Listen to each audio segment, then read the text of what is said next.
what would you say is, I don't know, let's just say, what would be the next step for you in terms of where you want to go to get this message out?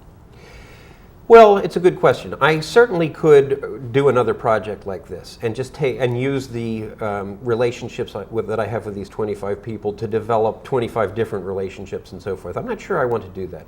I think what I want to do is to the other thing is that this does need to be updated. Not that it's old, but this thing is changing. So this is not like writing an essay on, you know, the cause of the Roman Empire dissolving, you know, 2,000 years ago. This is something that changes pretty much as quickly as you can write it. That's the beauty of the blog at 2greenenergy.com, is that anybody can go there and within a few minutes just go back chronologically through the last couple of days. You'll find things that have happened very, very recently that fairly quickly change the game. You know, you have the Chevy Volt.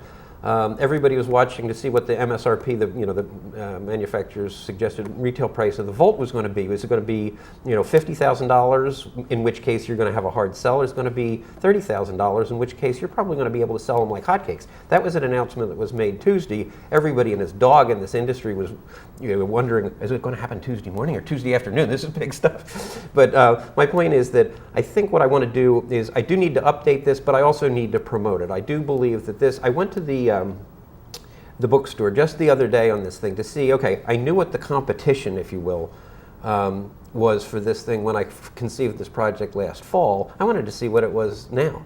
So as it turns out, there are tons of books that you can buy, obviously on Amazon, but even in a big bookstore here in Southern California, just go into any big one. there are lots of them, but they don't treat this subject in this kind of survey fashion where somebody can walk away in a period of, you know, a 5 or 6 hour read with a good comprehensive understanding of the subject and an understanding and an informed opinion. So in other words, instead of saying, I'm mad as hell and I'm not going to take it anymore, now you can at least articulate, why are you mad? And where do you think, what specifically do we need to do?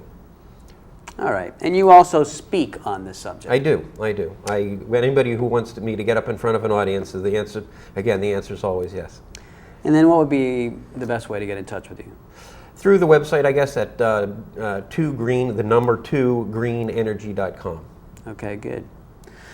All right, so we're going to be wrapping up the show here, and I wanted to just also show the book again. So this is Renewable Energy, Facts and Fantasies by Craig Shields, with the subtitle, The Tough Realities as Revealed in Interviews with 25 Subject Matter Experts. So Craig, I want to thank you for joining me today. Enjoyed every second of it. Thanks, George. All righty.